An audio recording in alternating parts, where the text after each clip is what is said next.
వీక్షకులందరికీ నమస్కారం. అక్షయ తృతీయ తెలుగువారి ఇళ్లలో చాలా విశేషమైనటువంటి ప్రాచుర్యం కలిగినటువంటి రోజు. వైశాఖ మాసంలో శుక్లపక్షం తదియ తిథి రోజుని అక్షయ తృతీయగా జరుపుకుంటారు. ఈ రోజునే సింహాచల క్షేత్రంలో విశాఖపట్నంలో ఉన్నటువంటి వరాహలక్ష్మీ నరసింహస్వామి వారి యొక్క దివ్య భవ్యమైనటువంటి సుందరమైనటువంటి నిజస్వరూపాన్ని కూడా ఆ రోజే మనందరికీ కూడా దర్శన భాగ్యం అనేటువంటిది జరుగుతూ ఉంటుంది. అయితే ఈ అక్షయ తృతీయ నాడు ఎందుకు సింహాచలంలో నిజస్వరూప దర్శనం ఉంటుంది అంటే, ఆలయానికి ఉండేటువంటి గతంలో ఉన్నటువంటి చరిత్రను చూసుకుంటే స్వామివారు అదే రోజున భక్తులందరికీ కూడా సాక్షాత్కరించారు కాబట్టి మిగతా రోజుల్లో చందనంతో కప్పి ఉంచుతారు. ఈ రోజున ప్రత్యేకించి స్వామివారు అందరికీ కనబడ్డటువంటి రోజు కాబట్టి, అంటే ఎక్కడో ఆ కొండల్లో ఆయన అందరికీ కనబడి దర్శనం ఇచ్చినటువంటి రోజు కాబట్టి ఈ రోజున ప్రత్యేకించి స్వామివారి యొక్క మూల విరాట్ దర్శనం అనేటువంటిది ఇస్తారు. సరే, ఈ చందనోత్సవం తర్వాత మన తెలుగు వారి ఇళ్లలో అత్యంత ప్రాధాన్యత దేనికి ఉంటుంది అంటే, అక్షయ తృతీయ రోజున గనక బంగారం కొనుక్కుంటే ఆ బంగారం అనేది మనం అమ్ముకోమని, అసలు అక్షయంగా అంటే కొంటూనే ఉంటాం. ఇంకా బంగారం అక్షయ తృతీయ రోజున బంగారం కొంటే ఇంకా మనం ఆ సంవత్సరం అంతా బంగారం కొంటామని, లేదా మన దగ్గర బంగారం పెరుగుతుందని అదో రకమైనటువంటి ఒక నమ్మకం అనేటువంటిది మన తెలుగువారిలో చాలా బలంగా ఉన్నటువంటి స్థితి. అసలు నిజానికి మన తమ్నెయిల్లో మీరందరూ కూడా హెడ్డింగ్ చూసే ఉంటారు, అక్షయ తృతీయ రోజున ఏ సమయంలో బంగారం కొనాలి. ఆ మ్యాటర్ రిలేటెడే నేను ఖచ్చితంగా వీడియోలో చెప్తాను, కానీ కొంచెం ఓపికగా వీడియో వినండి. దీని ప్రాధాన్యతని ఖచ్చితంగా తెలుసుకోండి. అక్షయము అంటే ఏంటి అంటే, క్షయం కానటువంటిది, అనగా ఎప్పుడూ ఎల్లప్పుడూ కూడా తరగిపోనటువంటిది. ఏంటి అది అంటే పుణ్యము అన్నారు. అక్షయ తృతీయ రోజున గనక ఏదైనా ఒక పుణ్యమైనటువంటి కార్యక్రమం చేస్తే అది అక్షయమైనటువంటి ఫలితాన్ని ఇస్తుంది. మరొక పురాణ ప్రాశస్త్యం కలిగి ఉన్నటువంటి కథ ఏమిటి అంటే, ఇదే రోజున ద్రౌపదికి సూర్య భగవానుడు అక్షయ పాత్రని ఇచ్చారు అని చెప్పి మనకి పురాణాల్లో కూడా తెలుస్తూ ఉంటుంది. అలాగే ఈ అక్షయ తృతీయని ఆధారంగా చేసుకుని చాలా రకాలైనటువంటి పురాణ కథలు మనకి ఉన్నాయి.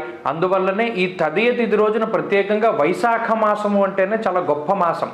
ఈ మాసంలోనే మహామహులందరూ కూడా జన్మించారు. ప్రత్యేకించి అక్షయ తృతీయ రోజునే పరశురాముడి యొక్క జయంతి కూడా ఉంటుంది. అలాగే ఈ వైశాఖ మాసంలోనే మహానుభావుడైనటువంటి శంకరాచార్యుల వారు, అపరమేధా దక్షిణామూర్తి స్వరూపమైనటువంటి శంకరాచార్యుల వారు భూమి మీద ఆవిర్భవించినటువంటి మాసం వైశాఖ మాసం. వైశాఖ పౌర్ణానికి అలాగే ఈ వైశాఖ మాసంలోనే మహానుభావుడు నడిచే దైవం కంచి పరమాచార్యుల వారు కూడా ఆయన జన్మించడం జరిగింది. ఇలా చూసుకుంటూ పోతే వైశాఖ మాసం అంతా కూడా చాలా పండుగలు ప్రాశస్త్యంగా ఉంటాయి. అలాగే వైశాఖ పురాణము అనేటువంటి ఒక పురాణం ఉంటుంది. ఆ వైశాఖ పురాణం రోజు ఒక అధ్యాయం కనుక పారాయణ చేసినట్టయితే వైశాఖ మాసంలో ఆచరించవలసినటువంటి విధి విధానాలన్నీ కూడా అందులో మనకి చెప్పడం జరుగుతూ ఉంటుంది. అయితే మరి ఈ అక్షయ తృతీయ రోజున సరే మనం ఎంత చెప్పినా బంగారమే కొనుక్కుంటారు, ఎందుకంటే బంగారపు షాపులు కిటకిటలాడిపోతాయి ఆ రోజు. కానీ ఒరిజినల్గా మన శాస్త్రంలో ఏం చెప్పారండి అంటే, అక్షయ తృతీయ రోజున దానం చేయమన్నారు. తపఃపరం కృతయుగే త్రేతాయాం ధ్యానముచ్యతే ద్వాపరే యజ్ఞమిత్యాహు దానమీవ కలౌ యుగే.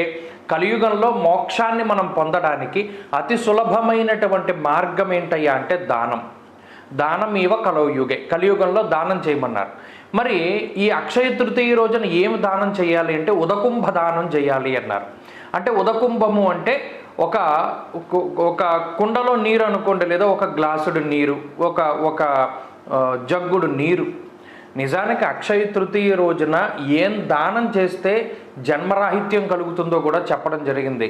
వైశాఖ పురాణం లాంటి పురాణాల్లో వైశాఖ మాసంలో వచ్చేటువంటి ఆ సీజన్ ఏదైతే ఫ్రూట్ అనగా ఆ మాసంలో వచ్చేటువంటి ఫలం మామిడికాయ, 2 మామిడికాయలు.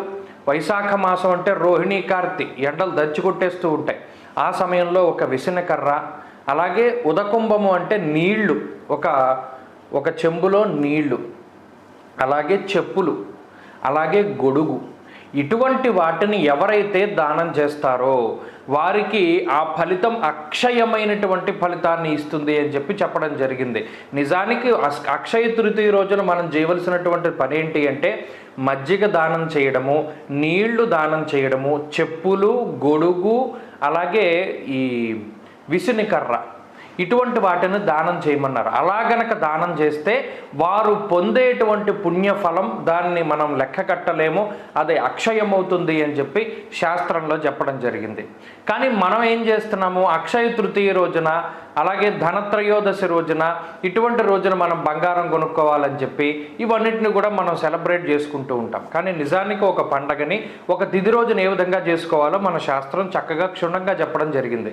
కాబట్టి అందరూ కూడా అక్షయ తృతీయ రోజున ఇప్పుడు ఉదకుంభము అంటే మనం ఒక కుండలో నీళ్ళు ఇవ్వలేం, కానీ ఓ మంచి కూలింగ్ వాటర్ బాటిల్, అలాగే ఒక విసనకర్ర, ఒక చెప్పుల జత, అలాగే ఒక గొడుగు, అలాగే 2 మామిడికాయలు, 10 రూపాయలు 20 రూపాయలు మన శక్తి కొద్దీ దాన దక్షిణం పెట్టి చక్కగా ఎవరైనా బ్రాహ్మణులు దొరికితే వారికి సంకల్పపూర్వకంగా దానం చెయ్యండి.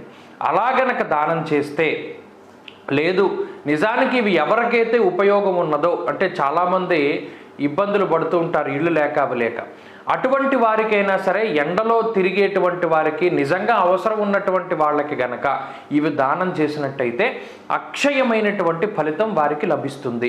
అందులో ఏమాత్రం సందేహం లేదు. ఎవరో పాపం రోడ్డు మీద నడుచుకుంటూ వెళుతున్నారు, వాళ్ళకి చెప్పులు లేవు, వారు ఏదో రోజు కూలీకి పని చేసుకుంటారు అనుకోండి, వారికి ఒక చెప్పుల జత, ఒక గొడుగు, ఒక చల్లటి మంచినీళ్ళ బాటిల్లో ఒక మజ్జిగ కొనిస్తే ఆ తృతీయ రోజున అసలు వాళ్ళు చేసేటువంటి పుణ్యాన్ని వర్ణించడానికి మాటలే లేవన్నారు. సరే, ఇక మనం ఎలాగో తమ్మనేల్లో మనం పెట్టుకున్నాం, ఏ రోజున ఈ రోజు ఎప్పుడు బంగారం కొనాలి, ప్రతి ఒక్కరు దీని గురించే చూస్తారు. మనం ఎంత మంచి చెప్పినా కూడా కలియుగంలో మంచి ఎక్కదు, ఎందుకంటే కలిపురుషుడు ఎక్కనివ్వడం. ఎందుకంటే కలిపురుషుడు ఒక మాట అన్నారు, మీరు ఎప్పుడైనా గురుచరిత్ర చదివితే, ఎవరైతే కలియుగంలో పుడతారో వారు మళ్ళా కలియుగంలో పుట్టేంత వరకు నరకంలో ఉంచి నేను కలియుగంలో పుట్టిస్తాను తప్పితే ఎప్పుడూ కూడా నేను మోక్షానికి వాళ్ళని పంపను. ఎందుకంటే అది ఆయన శపథం చేసి చెప్పినటువంటి మాట. అదినే మీరు చూడండి, మంచి చేయరు. అక్షయ తృతీయ రోజున ఇలా చక్కగా చలివేంద్రాలో లేకపోతే ఇలా ఏదో ప్రజలకు దానం చేయమంటే చేయరు. బంగారం కొనుక్కోండి, బంగారంలో కలి ఉన్నాడు, చక్కగా అది కొనుక్కుని కలిపురుషుని ఆవాహన చేసుకుందాం. అందరం కూడా బంగారానికే ప్రాధాన్యత ఇచ్చుకునేటువంటి రోజు కాబట్టి అది మనం ఎంత చెప్పినా మీరు అదే కొనుక్కుంటారు, అలాగే కొనుక్కోండి. ఎందుకంటే మనం టైం కూడా ఒకటి చెప్తా ఉన్నాం కాబట్టి. ఇది నిజానికి ఆ రోజు రోహిణి నక్షత్రం ఉదయం ఉన్నది, తదుపరి మృగశిర నక్షత్రం ఉన్నది. అందులోనూ ఈ అక్షయ తృతీయ శుక్రవారం వచ్చింది, ఇంకా లక్ష్మీ స్వరూపంగా భావించి మరింత బంగారాన్ని కొనుగోలు చేస్తారు కాబట్టి ఉదయం అలాగే మధ్యాహ్నం 2 సార్లు దుర్ముహూర్తం వస్తుంది. ఉదయం 9:30 దాటిన తర్వాత 12:30 లోపు, అలాగే మధ్యాహ్నం 1:30 దాటిన తర్వాత, ఆ సమయాల్లో బంగారాన్ని కొనుగోలు చేసుకునేటువంటి వారికి నిజంగా అవసరం ఉండి కొనుగోలు చేసుకుంటే మంచిది. కేవలం అక్షయంగా పెరుగుతుంది అనుకుంటే అది పొరపాటు. ఎందుకంటే అక్షయంగా పెరిగేటువంటిది బంగారము కాదు, అది కేవలం మీరు చేసేటువంటి దాన ఫలితం. కాబట్టి ఈ విషయాన్ని అందరూ కూడా గుర్తుపెట్టుకోండి.